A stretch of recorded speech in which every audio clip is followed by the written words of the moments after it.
পুরো করি, সেনাবাহিনী, ভারত আর বিএনপি হচ্ছে এক দল। এনসিপি, ডক্টর মোহাম্মদ ইউনূস এবং ব্যারিস্টার ফুয়াদ সহ আরো যারা আছেন তারা হচ্ছেন এক। আবার আপনার কাছে আসবো আমি, আপনি হামিদ সাহেব সম্পর্কে আপনার বক্তব্য একটু ক্লিয়ার করে দেন।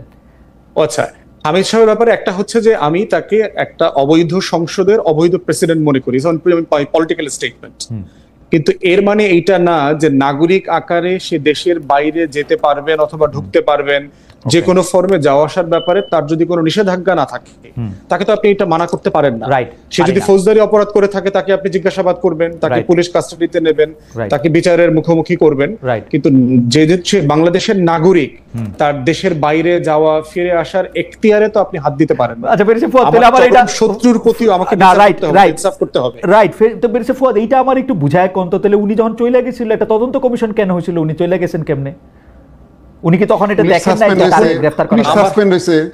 হ্যাঁ, আমার কাছে মনে হচ্ছে যে পুলিশ সাসপেন্ড হইছে। এক মিনিট সত্য, আমার কাছে মনে হয়েছিল, কিন্তু উনি চলে যাওয়ার কারণে এয়ারপোর্টে দায়িত্বরত যারা ইমিগ্রেশন পুলিশ ছিল, হ্যাঁ বোধহয় 3 জন বা 4 জন পুলিশকে সাসপেন্ড করা হয়েছে। হ্যাঁ, সেটা কেন হয়েছে বেরিসে ফুয়াদ একটু বলেন তো, মানে একটা তদন্ত কমিশন এখন থেকে কি বাইরে? আমার কাছে মনে হয়েছে যে উনি কি আসলে চলে গেছেন ট্রিটমেন্টের জন্য গেছেন, না উনি আসলে পালিয়ে গেছেন। এই ধোঁয়াশার মধ্য থেকে ওই কাজগুলো ওইখানে হয়েছে। না আমি এটা আপনি কারেক্টলি পয়েন্ট আউট করেছেন। না আমার কথা হইলো যে আমি জানি না উনি চলে গেছে, আমি জানি না আমি চলে গেছে না পালায় গেছে না ওইখানে থাইকা যাবো, আমি আর কিচ্ছু জানি না, কিন্তু উনি চইলা যাইতে পারলো কেমনে, এয়ারপোর্ট ক্রস করলো কেমনে?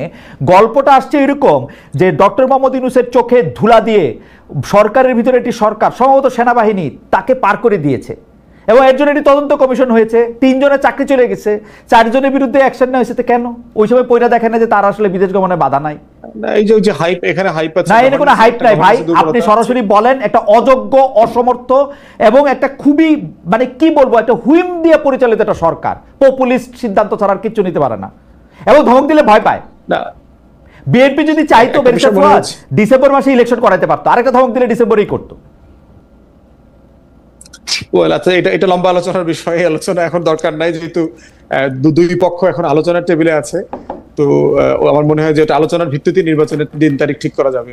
ওকে, আমি ব্যারিস্টার ফুয়াদ থেকে একটু, ব্যারিস্টার ফুয়াদ এই ব্যাপারে একটু আমাকে একটু সাহায্য করেন। আমি যে প্রশ্নটা এখন করতেছি, because there R some law terms, আপনি আমাকে লিগ্যাল টার্মস আপনি আমাকে কারেক্ট করেন ইফ আই এম রং। জনাব ওয়াহিদুজ্জামান, তারেক রহমান সাহেব দেশে আসতেছে না কেন? আমরা নানা ধরনের বয়ান শুনতেছি বিএনপি থেকে। বিএনপি ওই ডক্টর ইউনূস সরকারের মতোই 100 রকম বয়ান দেয়, কিন্তু এইটার মধ্যে থেকে বয়ান দিচ্ছে যে দেশে তার বিরুদ্ধে কিছু মামলা টামলা আছে, আরেকবার বয়ান দিতেছে যে দেশে তার নিরাপত্তার ঝুঁকি আছে, আরেকবার শুনতেছি যে না তাও না, তিনি এখন আসলে ডক্টর ইউনূস ম্লান হয়ে যাবেন। তো এর কোনটা হইলে অসুবিধা জনাব তারেক রহমানের? আমি জীবনেও দেখি নাই উনারে আপিল আদালতে উনার কেসগুলিকে তুলে নেওয়া হয়েছে ইন অ্যাবসেন্সিয়া, যেখানে উনি পূর্বতন কোর্টের উপর অনাস্থা প্রকাশ করতেছেন, বর্তমান কোর্টে হাজির না হইয়া। এটা হয়েছে জীবনে? আপনার তো এই কোর্টের উপর আস্থা নাই, আগের কোর্টের উপর আস্থা ছিল না, তো আপনার আস্থাটা কোথায়? এবং তারেক রহমান সাহেব কবে দেশে আসবেন, দেশে আসতেছেন না কেন আসলে, মানে এটা একটু বলবেন, মানে এটার কারণটা কি? ধন্যবাদ আপনাকে। আমি জানি না কি কি ধরনের ন্যারেটিভ আপনার সাথে বোধহয় আমার একদিন ব্যক্তিগতভাবে আলাপ হচ্ছিল, সেখানে আমরা কিছু আলোচনা করেছিলাম। সেটা আমি যেটা বুঝি সেটা হচ্ছে এখানে 3টা ফ্যাক্টর মূলত কাজ করেছে। একটা হচ্ছে, প্রথম সবচেয়ে বড় ফ্যাক্টর ছিল হচ্ছে ওনার নিরাপত্তা। আচ্ছা, নিরাপত্তাটা একটু ব্যাখ্যা করবেন ওয়াহিদ ভাই? নিরাপত্তাটা একটু যদি ব্যাখ্যা করেন, তার নিরাপত্তার ঝুঁকিটা কার কাছ থেকে? আমি শুধু একটা দর্শকের মতামত পড়ে শোনাই। এম এস সোবান, উনি বলছেন, খালেদ ভাই আপনার কাছে একটা প্রশ্ন, আপনি দুই পক্ষেই কথা বলেন, আসলে সঠিক কোনটা আমরা কিভাবে বুঝবো, পারলে উত্তর দিবেন। আমি বুঝি না বলেই আমি দুই পক্ষে কথা বলি ভাই, প্রশ্ন যেগুলি আছে সেগুলি আমি করি, এগুলি একটা আমার প্রশ্ন না, আমার মতামত না। যাই হোক ওয়াহিদ ভাই, আপনি বলতেছিলেন নিরাপত্তার ঝুঁকিটা কোন জায়গায়, সেটা যদি একটু বলতেন তারেক সাহেব। প্রথম কথা হচ্ছে, আমি আমার উদাহরণ দিতে পারি। আপনি যখন একটা সিচুয়েশনের ভিতর দিয়ে যান, আপনার ফ্যামিলি যখন একটা সিচুয়েশনের ভিতর দিয়ে যায়, তখন তার কিছু ব্যক্তিগত নিরাপত্তা ঝুঁকি, যেটা আপনি মনে করবেন, যেমন আমি মনে করি। আমি সত্যি কথা বলতে কি, বাংলাদেশ থেকে যখন বের হয়ে যাই, আমি পালিয়ে যাই, মানে আমি এতটা ইনসিকিউর থাকতাম বাংলাদেশে, আমাকে ওই যে তুলে নেওয়ার চেষ্টা করছে বেশ কয়েকবার র্যাবের জিয়াউল হাসান, জিয়াউল হাসান র্যাবে ছিল। জি, তো শুনতে হাস্যকর শোনাবে আপনার যে মালয়েশিয়া যাওয়ার পরেও আমি এমনকি সিকিউরিটি গার্ড দেখলে আমার ভয় করতো, একটা ট্রমা হয়ে যায়। এটা এই প্রসেসগুলো এই সিচুয়েশনগুলোর ভিতর দিয়ে যে গেছে, আপনি এটা তার এটা নিয়ে হাসি করা বা এটা আসলে অমানবিক বিষয়। না না না, এটা আমি অ্যাবসলিউটলি আপনার সাথে একমত, কিন্তু আমি এখন আপনাকে আমি ওনাদের বিষয়টা বলি, ট্রমার ব্যাপারটা আমি একমত। হ্যাঁ, দেশনেত্রী বেগম খালেদা জিয়া ওনার লাইফে অনেকগুলো ফেজের ভিতর দিয়ে গেছেন, খুব ভয়ঙ্কর ভয়ঙ্কর ফেজ। যেমন উনি যখন জনাব তারেক রহমানকে নিয়ে প্রেগনেন্ট, সেই সময় পাক ভারত যুদ্ধ শুরু হলে উনি বাংলাদেশে ওনাকে পাঠিয়ে দিলেন প্রেসিডেন্ট সাহেব, এবং উনি যুদ্ধে চলে গেলেন। উনি জানতেন না যে ফেরত আসবেন কিনা। এর 5 বছর পরে এই 2টা বাচ্চা নিয়ে উনি আবার একই অবস্থা, মেজর সাহেব যুদ্ধে চলে গেলেন, প্রেসিডেন্ট। কিন্তু ওয়াহিদ ভাই আমি আপনি আমারে ভুল বুঝেন না, আমি এই ব্যাপারগুলোর সাথে একমত। আমাকে একটু বলতে দেন, আমি আপনার এই ব্যাপারগুলোর সাথে জানি বলে আপনাকে বলতেছি, বলতে দেন আমাকে। জি জি বলেন। এবং উনি কিন্তু খুব ইনসিকিউর ফিল করতেন 2 ছেলেকে নিয়ে। এরশাদের আমলে তারেক রহমান সাহেব যখন ঢাকা বিশ্ববিদ্যালয়ে পড়েন, উনাকে একবার তুলে নিয়ে ওনাকে পিটানো হয়েছিল। আপনি বোধহয় ছবিগুলো দেখছেন, আপনার মনে থাকার কথা, আপনি এখন আর্কাইভে গেলে পাবেন। এবং উনাকে ধরে নিয়ে পিটাইছিল সম্ভবত গোয়েন্দা সংস্থার লোকজন। এবং তারপরে উনি ছেলেকে আর ইউনিভার্সিটিতে যেতেই দেন নাই, ঢাকা ইউনিভার্সিটিতে যেতেই দেন নাই ভয়ে। এখন এই যে একটা ট্রমা আছে, আপনার বেনিগনা একুইনোর একটা ঘটনা আছে ফিলিপাইনের, এইটা নিয়ে ওনার উপরে ওনার পরিবার থেকে একটা চাপ আছে যে তুমি সিকিউরিটি নিশ্চিত না করে কিন্তু দেশে যেও না। দ্বিতীয় বিষয় যেটা আছে, ওকে, সিকিউরিটি নিশ্চিত না করে দেশে যাওয়ার ব্যাপারে পরিবারের একটা, জি আপনি একটু দ্রুত যদি শেষ করেন তাহলে এটা একটা আপনার পয়েন্ট। দ্বিতীয় যে বিষয়টা আছে মামলার, হ্যাঁ মামলা, উনি দেশে না গেলে তো মামলাটা কিভাবে ফেস করবেন এটা আমার বলেন। এখন যে মামলা তো উঠে গেছে সব, না এখন যাবেন উনি, এখন যাবেন উনি, মামলা তো উঠে গেছে না। এটা পৃথিবীর যে আমি 2টা জিনিস আপনাকে বলি, রাজনীতিবিদদের নিরাপত্তার ঝুঁকি জনাব একুইনোর কথা আপনি বলছেন, তারও আছে। আমি এখন যে দেশে আছি সেই দেশেও আছে, জনাব ট্রাম্প গুলি খাইছেন কতক্ষণ আগে, আমি চাই। কিন্তু এই ঝুঁকি আছে বলেই তো সারা দেশের মানুষের মাথার মুকুট উনি কি খালি এখন প্রধানমন্ত্রীর আসনটাতে বসলেই বুঝবেন যে উনার আর ঝুঁকি নাই? বিষয়টা ওই যে আপনাকে আগেই বলেছি যে এটা আমি বুঝবো না, এই সিচুয়েশনগুলোর ভিতর দিয়ে যারা গেছে, যাদের পরিবার গেছে, তারা বুঝবেন। ওকে, আর বিচারের বিভাগে তো যখন আপনি আপিল করবেন, বিচারের বিষয়টা। আর তৃতীয় যে বিষয়টা আপনি বলেছেন, এইটা অনেকের ধারণা, এবং ওনার সাথে আমার কথা বলেও বিভিন্ন সময় মনে হয়েছে। আমি ব্যক্তিগত, গতকালকের একটা ব্যক্তিগত বলি, ওনার সাথে বিভিন্ন দেশের গুরুত্বপূর্ণ ব্যক্তিরা সাক্ষাৎ করছেন, অতীতও করেছেন।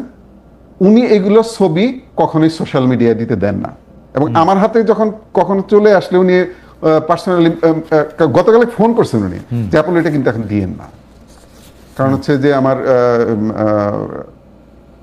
ডক্টর সাহেবের সাথে আমার যেহেতু মিটিং আছে, এই মুহূর্তে এটা দিলে ফোকাসটা এইদিকে চলে আসবে, এটা একটা ইমব্যালেন্স তৈরি করবে।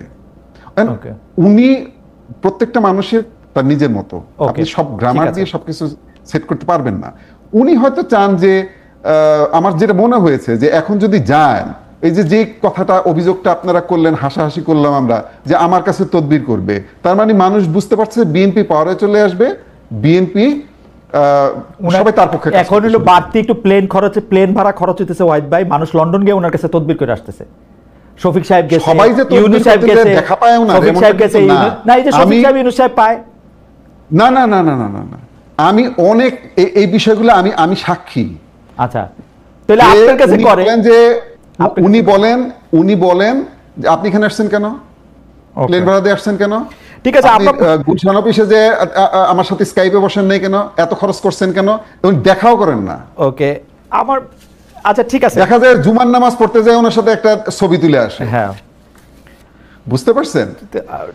এইটা আপনি ঠিক বলছেন যে যাচ্ছে, কিন্তু যে ওনার দেখা পাচ্ছে এটাও সঠিক না।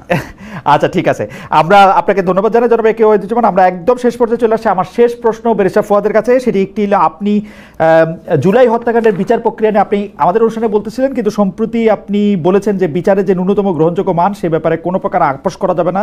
আপনি নিজের ইউটিউব চ্যানেলে, যেটাতে আপনি পডকাস্ট করতেছেন সেখানে আবার বলছেন যে আদালত পাড়ায় নতুন চেহারায় মাস্তানি শুরু হয়েছে, মামলাতে নিজের মতো করে রায় দেওয়ার জন্য বিচারপতি ও বিপক্ষের আইনজীবীদের হেনস্থা করার সকল অপচেষ্টা চলমান। আপনার অভিযোগ মতো অপচেষ্টা যদি সফল হয় তাহলে ন্যায় বিচার হবে, এমন আস্থা কি রাখা যায়? আসলে এই প্রশ্নটা উঠতেছে আন্তর্জাতিক অপরাধ ট্রাইব্যুনাল গঠনের পর যারা রাষ্ট্রপক্ষের আইনজীবী হিসেবে যারা নিয়োগ পেয়েছেন তারা প্রায় সবাই আগের আমলে ছিলেন আসামি পক্ষের আইনজীবী। এতে কনফ্লিক্ট অফ ইন্টারেস্টের প্রসঙ্গ বারবারই আসছে। ব্যারিস্টার ফুয়াদ, আমরা একটু আপনার থেকে কম্প্রিহেনসিভ 2 মিনিট একটু শুনতে চাই। একটা বিষয় হচ্ছে ওই বিভিন্ন আইনজীবীরা যে মাস্তানি করছেন ওটা আমি আইসিটির ব্যাপারে বলি না, ওটা সুপ্রিম কোর্টের অ্যাভারেজ প্র্যাকটিসের কথা বলছি। এবং বিভিন্ন রাজনৈতিক দলের যারা আইনজীবীরা আছেন তারা খুবই বাজে আচরণ করছেন, বিভিন্ন অন্য আইনজীবীদেরকে হেনস্থা করা, আওয়ামী লীগের দোসর হিসাবে মামলার একটা প্রতিযোগিতা আছে, যেমন ধরেন বেক্সিমকোর উকিল কে হবে, নাসা গ্রুপের উকিল কে হবে, রানা প্লাজার ওই ক্রিমিনালের উকিল কে হবে, অথবা ওই যে আপনার করোনার যে সার্টিফিকেট জালিয়াতি করলো ওই লোকের উকিল কে হবে। এগুলো নিয়ে আপনার বেশ মানে মানে মনস্তাত্ত্বিক যুদ্ধ চলতেছে এবং ভিতরে প্রচন্ড মানে টাকা পয়সা হিসাব নিকাশ মাস্তানি এবং বিচারকদেরকে গিয়ে মানে ইয়ে করা। যেহেতু আপনি জানেন যে অধিকাংশ বিচারপতি আওয়ামী লীগের সময়কার মনোনীত, তারা প্রচন্ড একটা মানসিক মানে কষ্টের মধ্যে আছে, তারা কোন দিকে যাবে না যাবে। তো তাদেরকে ওই মনস্তাত্ত্বিক দুর্বলতাটার একটা সুযোগ নিয়ে হুমকি দিয়ে বিচার প্রক্রিয়াকে তাড়িত করবার চেষ্টা করা হয়। এবং মাঝখানে একজনকে দেখলাম, একজন সিনিয়র